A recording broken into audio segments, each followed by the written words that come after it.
नमस्कार दोस्तों। बात कर लेते हैं Ketu in third house. Ketu is a planet of connection between our past life and present life.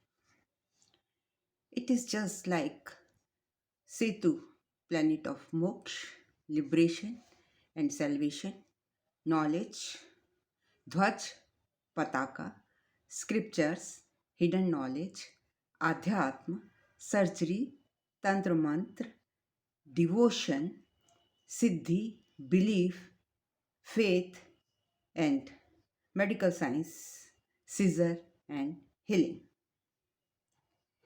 It is generally comfortable in first and eighth ratio of Mars. Its co-ruler, that is Ketu, or vice versa. Ketu is a co-ruler of Mars. Ketu and Mars both are fiery planet and behaves almost the same. Being fiery planets. I am just talking about the nature of the planets. Ketu is a planet of intuition. It has bhavana, it is related to bhavana. In whichever house of your kundli Ketu is sitting, it is your bhavana, it is your intention. Since it is a ruler of 8th house and exalted in Scorpio and debilitated in Taurus or Mithun, where there is a difference of opinion about Taurus or Mithun and Scorpio or Sagi. So, results may vary from Kundli to Kundli. Now, see, it is placed in the third house, Ketu. Let us examine this placement here in the third house. There is an energy of Mercury, Mars, Ketu, energy of three types. Means Ketu is mainly in the energy of Mercury or Mars. I am just talking about Kalpurush Kundli, and also in if we take other lagnas, we relate it to this energy. Mercury. Mercury in the third house is considered as a neve, as a floor, jameen, on which Mars makes the bhavan and Ketu puts ध्वज, means जमीन यहाँ पर environment कैसी है? Third house में mercury की जमीन है जिसके ऊपर मंगल ने भवन बनाया और केतु जी ने झंडा फहराया. मीन्स झंडे का मतलब क्या होता है? ध्वज मीन्स विजय. केतु यहाँ पर विजय पा लेता है, पास्ट लाइफ से कनेक्टेड है, वो सब कुछ यहाँ पर सब कुछ भोग कर आया है. But why it is here, वो इस घर में आया है सिर्फ और सिर्फ अपने पेंडिंग कर्मास को रिलेटेड टू दिस हाउस पूरे करने के लिए. Now see what is mercury.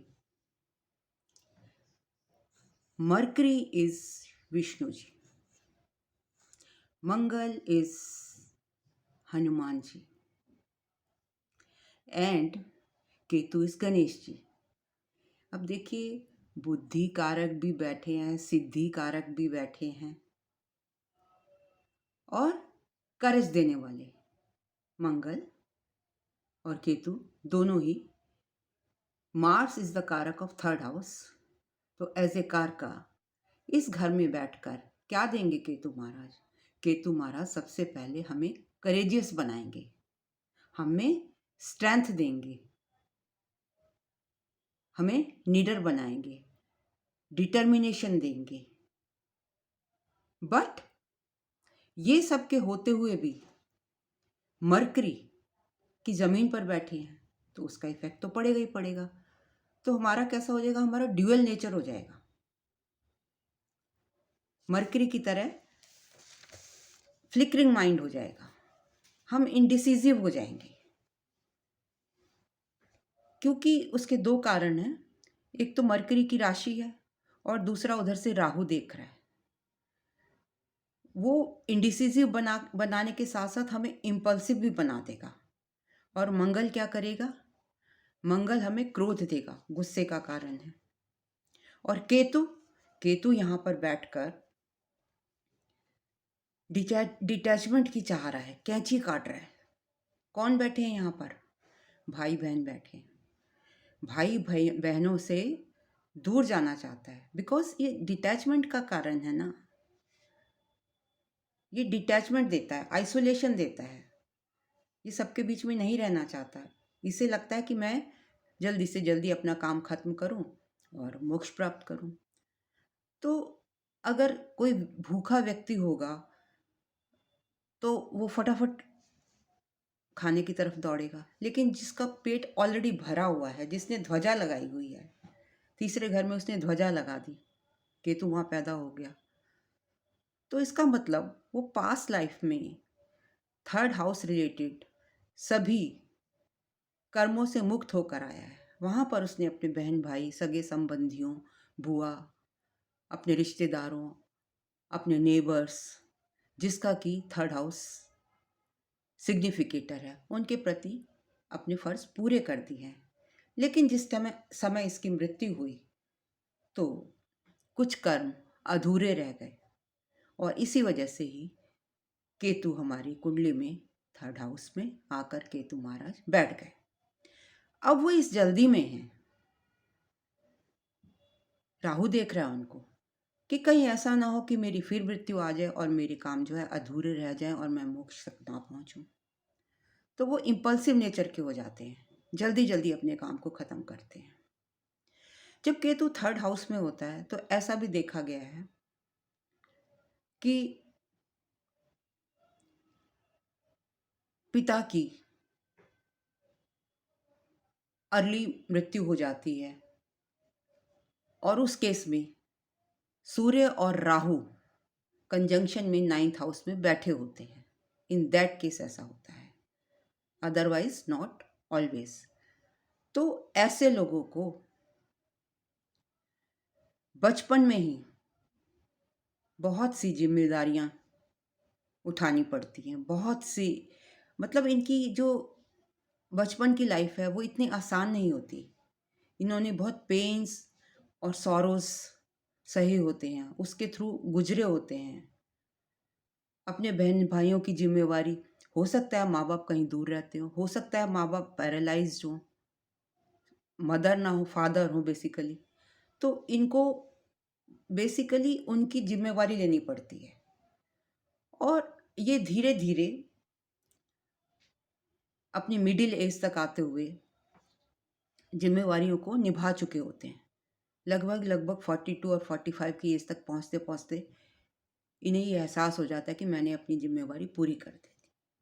और फिर जब केतु का बेसिक नेचर है कि उसे तो भाई किस तरफ जाना है, मोक्ष की तरफ जाना है, सेल्वेशन की तरफ जाना है, डिटैचमेंट की तरफ जाना है, वो बड़ा अनकंफर्टेबल फील करता है सबके बीच में बैठकर। तो मिडिल एज में आते आते ये इसका कनेक्शन भाइयों से कमज़ोर होने लगता है, बहन भाइयों से, क्योंकि इसे लिप्त नहीं होना ना दुनिया में, और वैसे भी ये from 8th house to 8th है। 8th हाउस के सभी कारकत्व जो अध्यात्म से बिलोंग करते हैं, जो एस्ट्रोलॉजी से बिलोंग करते हैं, जो ध्यान मेडिटेशन से बिलोंग करते हैं, जो हीलिंग से बिलोंग करते हैं, ये तो उन्हीं की तरफ जाना चाहता है, इसका मन तो वहीं लगता है। लेकिन संसार में इसने रहकर अपने जो पिछले बैलेंस शीट थी कर्मास की, वो ऑलमोस्ट पूरी कर दी। अब ये चाहता है, अब आध्यात्म की ओर बढ़ना चाहता है, यही वजह है। वैसे भी 8th फ्रॉम 8th है, भावत भावम तो अलगाव तो देगा ही सब। और 8वें घर का जो नेचुरल प्लेनेट है वो केतु है, तो इस वजह से ये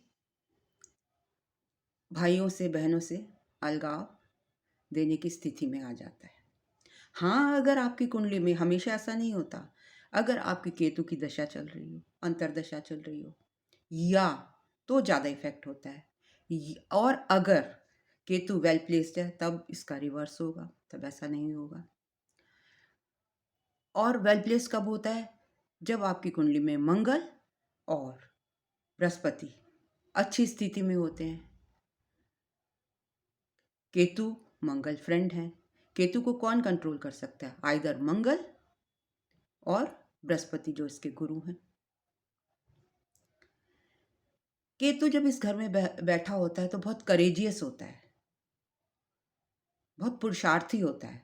अगर इसको आप कोई, मतलब इसको, ये अपनी धुन का पक्का होता है, इसको नहीं कि आप क्या काम कर रहे हैं क्या नहीं कर रहे हैं। अगर कोई काम इसको अलाउड कर दिया जाए ऐसे व्यक्ति को, तो वो ये नहीं देखेगा, अगर वो टीम वर्क भी होगा, बाकी लोग खाली बैठे हैं, तो उसको उससे कुछ लेना देना नहीं है। वो अपने काम का पूरा पक्का है, और at the end of the day वो आपको कंप्लीट करके आपको काम आपके हाथ में दे देगा। वो किसी की तरफ नहीं देखेगा, उसको अपने से मतलब है।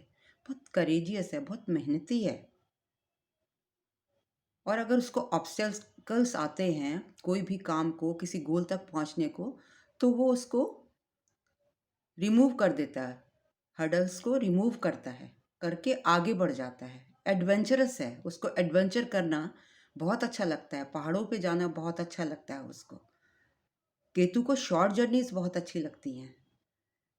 जो जिसका 3rd हाउस में केतु होगा वो काफ़ी शॉर्ट जर्नीज करेगा, फॉरेन जर्नी भी कर सकता है।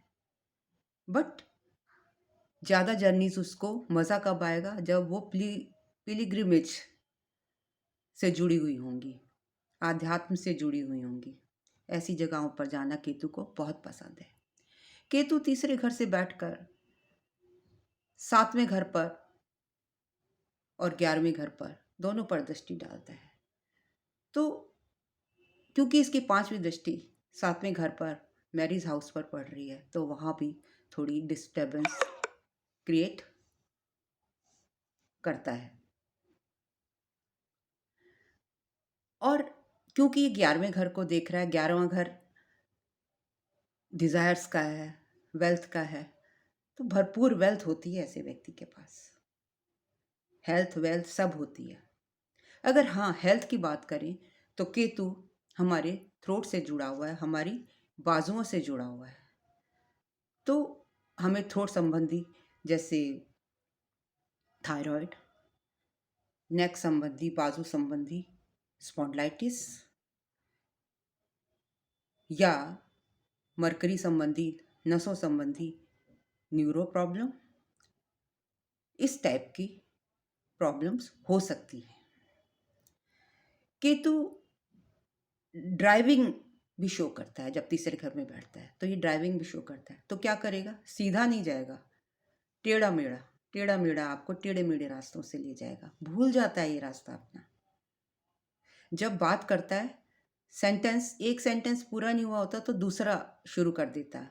अभी आपसे क्वेश्चन पूछा, आपने आंसर भी नहीं दिया, दूसरे क्वेश्चन पर आ जाता है। इस तरीके से केतु बात करता है। कम्युनिकेशन में बहुत स्ट्रांग होता है। बुद्धि भी है ना, मरकरी भी है इसके पास, और मंगल इसको फोर्स दे रहा है, स्ट्रेंथ दे रहा है, विगर दे रहा है, तो ये फोर्स से बोलता है। केतु बैठा है, अगर तो ये अच्छे लोगों की संगति में बैठा है तो इसकी भाषा बहुत अच्छी होगी। और ये किसी की सहने वाला नहीं है, इसको बहुत इम्पल्सिव है, बहुत जल्दी गुस्सा आ जाता है। Acts as at impulse, brain से कम काम लेता है क्योंकि सिर नहीं है ना केतु का, तो एकदम से गुस्से में आ जाता है, रिएक्ट करता है, इम्पल्सिव नेचर का है, डिसीजन ले लेता है। अच्छे डिसीजन मेकिंग नहीं है ये। इसी वजह से कई बार ये इनडिसिसिव होने के कारण इम्पल्स में आके शादी कर लेता है और फिर बाद में पछताता है। इनकी रेमेडीज हैं, मैं वो जिसके लिए एक सेपरेट वीडियो बनाऊंगी। अब अगर तीसरे घर में केतु है तो आपको कैसे किस प्रकार के प्रोफेशन करने चाहिए। देखिए, केतु क्या है, लीन है, थिन है, तो जो बांसुरी भी लीन एंड थिन है, हाथ से बजती है, जिन चीज़ों में हाथ का प्रयोग होता है वो बेनिफिशियल होंगे। आप एक बांसुरी वादक हो सकते हैं, उंगलियों से हारमोनियम प्ले कर सकते हैं, आप में आर्टिस्टिक एबिलिटीज़ हो सकती हैं, हॉबीज़ का घर है ना ये। आप एक डांसर हो सकते हैं, you can be a very good singer. Depend करता है कि कौन सा बेनिफिक प्लैनेट इसके साथ बैठा है या इसको एस्पेक्ट कर रहा है। अगर मून एस्पेक्ट कर रहा है या जुपिटर एस्पेक्ट कर रहा है तो इसकी पावर इस इन हॉबीज़ में बढ़ जाएगी। केतु आपको ट्रांसपोर्ट का बिजनेस दे सकता है, केतु आपको मैथमेटिशियन बना सकता है, केतु आपको मीडिया में ले जा सकता है, केतु आपको एस्ट्रोलॉजर बना सकता है, तंत्र मंत्र की विद्या दे सकता है, आठवें घर से जुड़े सभी रहस्य खोल सकता है, रहस्यमयी है, मिस्टीरियस है। तीसरे घर में बैठा है बट ये आठवें घर की क्वालिटीज़ को भी शो करता है। खुश कब होता है? ये खुश होता है जहाँ पर आध्यात्म की बातें होती हैं। तो अभी हमने देखा कि इसने बहन भाइयों में थोड़ा अलगाव देता है। अगर आपको इसको अच्छा कंड्यूसिव नेबर नहीं मिलता, ये जो तीसरा घर है इसका सिग्निफिकेशन नेबर्स भी हैं, तो जो नेबर्स हैं वो लगभग वहाँ पर आपके नेबर में उजाड़ सा रहता है। लोग रहते भी हैं लेकिन आपका कम्युनिकेशन उनसे ज़्यादा नहीं होता। इस ऐसे लगेगा जैसे आपके नेबर में उजाड़ है, उजाड़ आ जाता है, जिसके थर्ड हाउस में केतु होता है। हाँ, उन लोगों से ये इसकी बनी रहेगी जो आध्यात्म से जुड़े हैं, जो रिलेटिव्स हैं, जैसे बुआ है, बहन है, चाची है, इन लोगों से, नाना नानी है, इन लोगों से जिनका थर्ड हाउस में केतु है बनती है, वो इनको अप्रिशिएट करते हैं। तीर कमान, मेरे हिसाब से तीर कमान जो जैसे रामचंद्र जी चलाते थे, दो उनका केतु थर्ड हाउस में नहीं था पर वो हाथ से चलाया जाता है। तो अब तो तीर कमान लोग नहीं यूज़ करते, या ऐसा कोई मैंने गेम, पर फिर भी एक गेम होता है जिसमें जिसका नाम मैं भूल गई हूँ, तो हंटर्स, मतलब ये आपको हंटर बना सकता है। तो यहाँ पर बैठा केतु आपको करेजियस बना रहा है, आपसे अपने बहन भाइयों की सेवा करवा रहा है, और कुछ जब उनकी रिस्पॉन्सिबिलिटीज़ पूरी हो जाती हैं तब उससे केतु अलगाव दे देता है। आपके रिलेटिव्स की आप सेवा करते हो, लेकिन आफ्टर सर्टेन एज आप आध्यात्म की तरफ चले जाते हो। Throat related, arms related, skin related, यहाँ तक कि समटाइम्स कैंसर भी हो सकता है। आपको ये मेडिकल प्रैक्टिशनर बनाता है ये, और भी बहुत से प्रोफेशन हैं जिससे, जो आप अगर केतु थर्ड हाउस में बैठा हो तो आपके लिए अच्छे होते हैं। तो आज के लिए इतना ही। अगर आपको मेरा वीडियो पसंद आया तो please do subscribe. Thank you very much for listening me so patiently. हाँ, एक बात और, जिन लोगों का केतु थर्ड हाउस में वेल प्लेस्ड होता है, उन लोगों को खाना अच्छा चाहिए ही चाहिए, और उनको खाना अच्छा मिलता भी है। इनके पास पाक कला भी होती है, खाना बनाने की कला होती है। आप कोई भी इंग्रेडिएंट्स दे दीजिए, ये एक अच्छा सा खाना प्रिपेयर कर सकते हैं। तो ये था मेरा analysis for Ketu in third house. अगर इसमें किसी प्रकार की भी त्रुटि आपको नज़र आती हो, या आप कुछ एडिशनल ऐड करना चाहते हैं, या आपकी कोई क्वेरी है, तो मुझे आप snehkapoor1812@gmail.com पर पूछ सकते हैं। And my channel is astro crown SH. Please do subscribe. हाँ, एक बात और, क्योंकि मैं लगातार केतु पर वीडियोस बना रही हूँ, तो मुझे केतु महाराज की आज्ञा हुई है कि मैं कुछ horoscopes free of cost prediction दूँ। तो आप लोग मुझे कुछ दिन के लिए अपने हॉरोस्कोप फ्री ऑफ कॉस्ट पूछ सकते हैं। Thank you very much.